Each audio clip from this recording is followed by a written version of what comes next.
Welcome to Nidhi selection.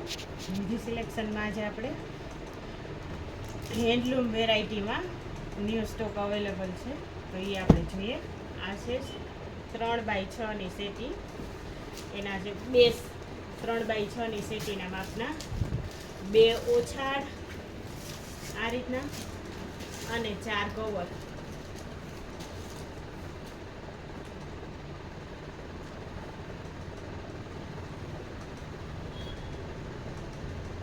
બે ઓછાડ ને 4 cover.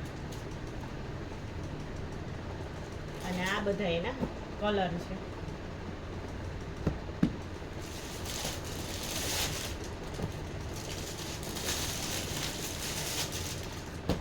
બધામાં અલગ અલગ કલર, અલગ અલગ. ફક્ત ને ફક્ત 500 રૂપિયા.